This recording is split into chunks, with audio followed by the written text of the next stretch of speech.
ជំរាបសួរបងប្អូនអរគ្នាថ្ងៃនេះគឺជាថ្ងៃទី1 ខែ 7 ឆ្នាំ 2025 ហើយថ្ងៃនេះវត្តមានខ្ញុំបានមកដល់ស្រែបងប្អូនវិជាកសិករទៀតហើយដែលជាថ្ងៃដែលបងប្អូនវិជាកសិករបាច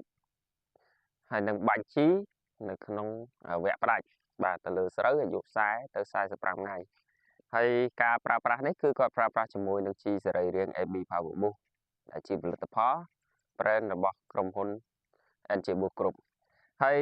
AB Power Boost នេះមានការចែកចាយច្រើនបាទទូទាំងប្រទេសក៏ផងដែរហើយរបៀបនៅក្នុងការប្រើប្រាស់គឺយើងប្រើនៅក្នុងលក្ខខណ្ឌទឹក25លីត្រនេះជាមួយនឹងរង្វាស់ 150cc បាទហើយចំពោះការលាយគឺយើងអាចលាយបានជាមួយនឹងធុង25លីត្រនេះគឺយើងលាយ 150cc នេះយើងអាចលេងទៅជាមួយនឹងថ្នាំកម្ចាត់សត្វល្អិតបាននេះគឺជារង្វាស់ហើយរង្វាស់នេះវាមានចំណុះពេញរបស់វានឹងគឺ60បងប្អូនមើលទៅលើលេខបងប្អូនបាទមើលលេខហើយបងប្អូនចាក់ទៅចាក់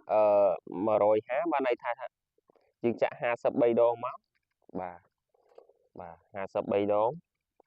បាទយើងកុំឲ្យពេញពេកព្រោះបើសិនជាយើងមកពេញហៀបានន័យថាវាស្មើនឹង60ហើយអញ្ចឹងយើងចាក់អញ្ចឹងមកបាទចាក់ចឹងមកហើយយើងអាចលាយជាមួយនឹងថ្នាំកម្ចាត់សត្វល្អិតទៅជាមួយបានណាបងប្អូនបាទយើងចាក់3គម្របហ្នឹងទៅបាទហើយចាំយើងចាក់ទឹកចូលបាទដើម្បីឲ្យជាតិថ្នាំហ្នឹងវាចូលសព្វសាច់ល្អឥឡូវយើងមកមើលទៅលើស្រូវបងប្អូនវិជាកសិករវិញបាទខ្ញុំចុះអនុវត្តឲ្យបងប្អូនឃើញតែម្ដងបាទស្រូវនេះអាយុចូល45ថ្ងៃហើយលើកទី1គាត់បាញ់តាំងពីអាយុ20ថ្ងៃមែនបងប្អូនមើលកម្ពស់ស្រូវបាទអាយុ45ថ្ងៃស្រូវកម្ពស់ជង្គង់ខ្ញុំបាត់ហើយណាបាទស្រូវកម្ពស់ជង្គង់ខ្ញុំបាត់ហើយស្រូវវារាងប្រែបន្តិចដោយសារតែវាដល់ដំណាក់កាលដែលវាត្រូវ CG ណាខ្ញុំនាំបងប្អូនដើរលុកឲ្យជ្រៅបន្តិចបាទហើយយើងមើលបាទកន្លែងខ្លះលើជង្គង់ខ្ញុំបាត់ណាបងប្អូនជិតណែនក្តោនហ្មងណាណែនក្តោនឥឡូវខ្ញុំដកម្ដងមើលបងប្អូនមើលថាការបាញ់លើកមុនហ្នឹងតើប្រព័ន្ធឬវាល្អយ៉ាងណាដងដើមវាល្អយ៉ាងណានេះបាទ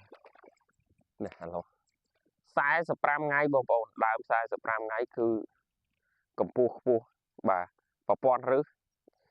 ការពីវគ្គមុនហ្នឹងគឺប្រព័ន្ធឬវាគឺល្អប៉ុន្តែមកដល់ម៉ោងនេះ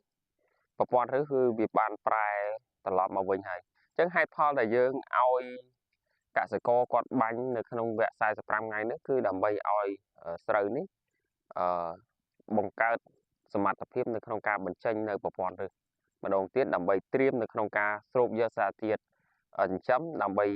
ទៅចិញ្ចឹមដងដើមឲ្យដងដើមនេះមានសភាពថ្លោះល្អធំល្អហើយវីដេអូខ្ញុំមានតែប៉ុណ្្នឹងទេចាំជួបគ្នានៅវីដេអូក្រោយតាក់ទងជាមួយនឹងការបាញ់ AB Power Boost បន្តទៅទៀតអរគុណច្រើនជម្រាបលាជួបគ្នាវីដេអូក្រោយបាយបាយ